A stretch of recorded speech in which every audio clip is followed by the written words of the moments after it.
తెలంగాణలో BRS party దూకుడు పెంచబోతోందా? ఓవైపు కేసీఆర్, మరోవైపు ఇతర నేతలంతా యాక్టివ్ కాబోతున్నారా? ఈ నెల 19న బీఆర్ఎస్ పార్టీ విస్తృత స్థాయి సమావేశం జరగబోతోంది.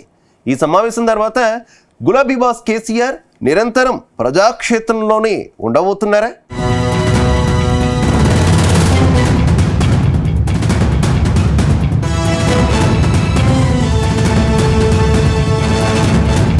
అసెంబ్లీ ఎన్నికల్లో ఓటమి తర్వాత బీఆర్ఎస్ పార్టీ ఫుల్ యాక్టివ్ మూడ్లోకి వచ్చేసింది. ఇన్నాళ్లు ఫామ్ హౌస్ కే పరిమితమైన గులాబీ బాస్ కేసీఆర్ ఈ నెల 19న తెలంగాణ భవన్ కు రాబోతున్నారు. హైదరాబాద్ వేదికగా బీఆర్ఎస్ నేతలకు దిశానిర్దేశం చేయబోతున్నారు. తెలంగాణలో బీఆర్ఎస్ పార్టీ ఏర్పడి ఫిబ్రవరి 19వ తేదీ నాటికి 25 ఏళ్లు పూర్తవుతోంది.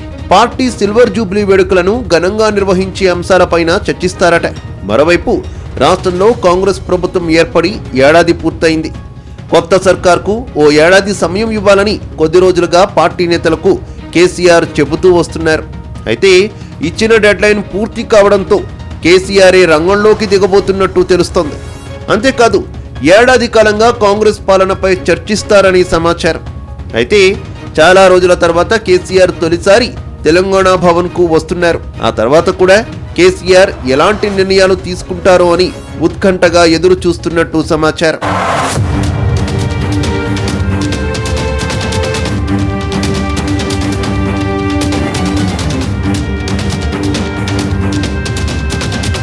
మరోవైపు తెలంగాణలో ఉప ఎన్నికలు వస్తాయని బీఆర్ఎస్ భావిస్తోంది.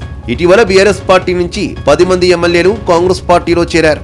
వీరంతా పార్టీ ఫిరాయించడంతో బీఆర్ఎస్ పార్టీ సుప్రీంకోర్టుకు వెళ్లింది. ఈ కేసు తీర్పు త్వరలోనే వస్తుందని అనుకుంటోంది. ఒకవేళ సుప్రీంకోర్టు తీర్పు తమకు అనుకూలంగా వస్తే ఉప ఎన్నికల వేడిని మరింత రాజేయాలని గులాబీ పార్టీ లెక్కలు వేసుకుంటోంది. ఈ 10 నియోజకవర్గాల్లో ఉప ఎన్నికలు వస్తే అన్ని సీట్లను గెలిచేలా ప్రణాళికలు రూపొందిస్తున్నారట. అయితే ఇన్నాళ్ళు కేసీఆర్ ఫామ్ హౌస్ కే పరిమితమయ్యారని పార్టీ నేతలు నిరుత్సాహపడుతున్నారు. ఇటీవల ఫామ్ హౌస్ లో ఆయన్ను కలిసిన సందర్భంగా ఈ అంశాన్ని పలువురు నేతలు లేవనెత్తారు. ఈ నేపథ్యంలోని కేసీఆర్ ఉప ఎన్నికలను ప్రస్తావించారు. తాను త్వరలోనే ప్రజాక్షేత్రంలోకి వచ్చేందుకు రెడీ అయినట్టు వారితో చెప్పారట.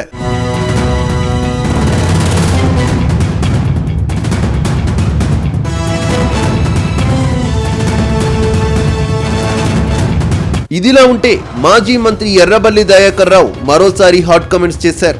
త్వరలోనే రేవంత్ పై తిరుగుబాటు తప్పదని ప్రకటించారు. కాంగ్రెస్ పార్టీలో 25 మంది ఎమ్మెల్యేలు సీఎంకు వ్యతిరేకంగా ఒక్కటయ్యారన్నారు. సీఎం రేవంత్ రెడ్డిని గద్దెదించేందుకు చూస్తున్నారని చెప్పారు. ఇప్పటికిప్పుడు ఎన్నికలు వస్తే బీఆర్ఎస్ గెలుపు ఖాయమన్నారు. ఓటమి భయంతోని స్థానిక సంస్థల ఎన్నికలు వాయిదా వేశారని మాజీ మంత్రి ఎర్రబెల్లి దయాకర్ రావు ఆరోపించారు.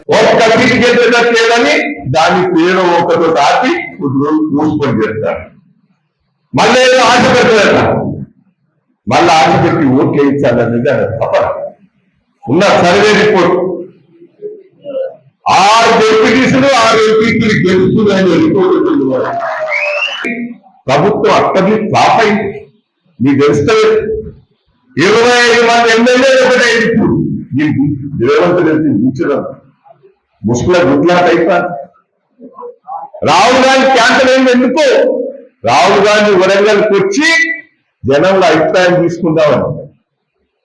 రేవంత్ రెడ్డి ఎట్లా చెప్తారు? రేవంత్ రెడ్డి అబద్ధం మాటలు చెప్తాను. ఏం చేసినా చేసినా రాహుల్ గాంధీ చెప్తాను.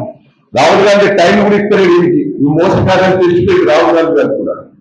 ఇక ఆంధ్రప్రదేశ్ లో రెడ్ బుక్ తరహాలో తెలంగాణలో పింక్ బుక్ ప్రస్తావన తెచ్చారు బీఆర్ఎస్ ఎమ్మెల్సీ కవిత. కాంగ్రెస్ ప్రభుత్వం కక్షపూరితంగా వ్యవహరిస్తోందని కల్వకుంట్ల కవిత మండిపడ్డారు. బీఆర్ఎస్ కార్యకర్తలపై అక్రమ కేసులు పెడుతున్నారని ఆగ్రహం వ్యక్తం చేశారు. అయితే కాంగ్రెస్ నేతల అక్రమ కేసులను పింక్ బుక్ లో అన్ని రాసుకుంటున్నామని, తాము అధికారంలోకి వచ్చాక లెక్కలు తీస్తామని హెచ్చరించారు. కవిత వ్యాఖ్యలు హాట్ టాపిక్ గా మారాయి. అయితే ఇలా వరుసగా నేతలంతా హాట్ కామెంట్స్ చేస్తుండడంతో బీఆర్ఎస్ యాక్టివ్ మోడ్ లోకి వచ్చినట్టయింది. మీ ఫెయిల్యూర్స్ ఎండగడుతున్నటువంటి మా కార్యకర్తల జోలికి రాకండి. సోషల్ మీడియాలో మేము ఒక్క కమెంట్ పెడితే మీకంత ఉలికెందుకు? ఫేస్బుక్ లో ఒక్క పోస్ట్ పెడితే మీకంత ఉలికెందుకు? మీరు ఎన్ని మాటలు మాట్లాడినరో మర్చిపోయినరా? మీరు ఎంత అసభ్యకరంగా మాట్లాడినరో మర్చిపోయినరా? మా కార్యకర్తలు పద్ధతి గలవాళ్ళు కాబట్టి ఇష్యూస్ మీద మాట్లాడుతున్నారు. అయినా మీరు కేసులు పెడుతున్నారు. ఊరుకోం మేము. మిమ్మల్ని ఇప్పటికే వరంగల్లో మీ నాయకుడు వస్తా అంటే రానియరు ప్రజలన్న భయంతో పారిపోయిన మీ నాయకుడు. రేపు మీరు ఇట్లానే చేసుకుంటా పోతే తెలంగాణలో కూడా మీరు ఎక్కడికి వెళ్లేటటువంటి పరిస్థితి ఉండదన్న విషయం గుర్తుపెట్టుకోవాలని చెప్పి కాంగ్రెస్ ప్రభుత్వాన్ని నేను డిమాండ్ చేస్తున్నా. మొత్తం మీద గులాబీ బాస్ రంగంలోకి దిగుతుండటంతో పార్టీ శ్రేణులు ఖుషి అవుతున్నారు. అంతేకాదు త్వరలోనే జరిగే 2 బహిరంగ సభలతో పార్టీకి పూర్వ వైభవం ఖాయమని భావిస్తున్నారు. అయితే స్థానిక సంస్థల ఎన్నికలకు ముందు గులాబీ బాస్ జనంలోకి వస్తుండటంతో అటు కాంగ్రెస్ పార్టీ కూడా అలర్ట్ అయినట్టు తెలుస్తోంది. కేసీఆర్ ను ఎదుర్కొనే విషయంలో ప్రతి వ్యూహాలు రచిస్తున్నట్టు సమాచారం.